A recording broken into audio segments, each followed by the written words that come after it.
Britain's high street is in turmoil. Familiar names that have been part of the retail scene for decades are now falling like ninepins.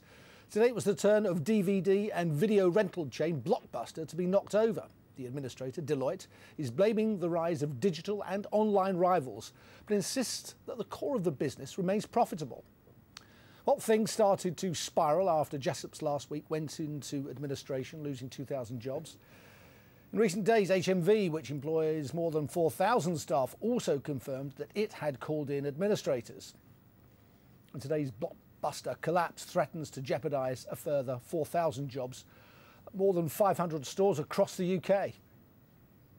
I'm not surprised at Blockbuster because, of course, everything they've got is available online or it's direct from your computer or from TV, from Sky or whatever. So it's inevitable. It is a shame, but you've got to move with the times, and if you're not selling and making money.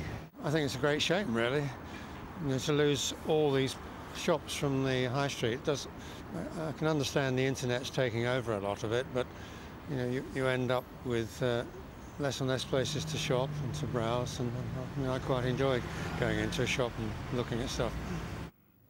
Well, Sky's business correspondent, Poppy Trowbridge, joins me now from outside a Blockbuster store in Watford. Evening, Poppy. Poppy, look, I'm confused by this story because if, as the administrator claims, Blockbuster's core business is profitable, how did it come to this? Blockbusters has had problems for many years, Jeff, and this is the same story we've seen applied to the other companies that have called in administrators recently. Just to give you an example of this, Blockbusters US filed for bankruptcy protection in 2010, and around the same time the company's sales plunged and their profit, their bottom line, fell by almost 60% because they couldn't cut costs to keep their profit up while sales were declining. But of course, the accountants now in charge have to keep staff and customers motivated while they look through the books and hope for a buyer. And I went in to talk to some of the staff here tonight, and although there was certainly tension in the air and they were very terse with me, they insisted that they would operate business as usual, continue to trade as usual, at least until they heard more from the accountants in charge, who are claiming that core parts of the business are profitable. I suspect, Jeff, that's a bit of a dog whistle signal to any interested parties that there is still something of value under this brand name, Blockbuster. Indeed. Well, where is that added value, Poppy? It's hard to see, isn't it? As one of those interviewees said in our introduction, if you can watch movies on TV, dozens of them every night free of charge, and download hundreds at a very cheap price, what can Blockbuster do to attract customers? Well, you're right. That competition from online services is not going to lighten up at all in the future. I think the accountants in charge hope that the value lies in the brand name. It is a global brand. It is one that many reminisce about their childhood or their teenage years, going in to rent, in my case, a VHS, but for others it was DVDs. It's the nostalgia they hope that will perhaps be of value, and perhaps the worldwide network at the same time, because certainly the stock isn't of as much value as is for other retailers. It's really in the name and in the nostalgia that customers attach to that, and the accountants hope they can convince a buyer to attach to it as well.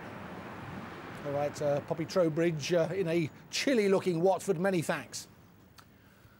So in this game of retail dominoes, who could be next? Well, here with me at the Gherkin is Rahul Sharma, Managing Director of Neve Capital, who specialises in retail analysis. Nice to see you again. Thanks for coming back on the show.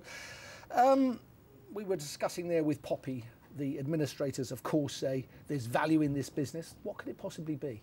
Well, I suspect what they're talking about is that there's a core of stores that are actually profitable. If you get rid of unprofitable stores, there's a manageable chain in there. Problem is how big that chain is. I suspect not very big. That's what people said about HMV. That's what people said about Game.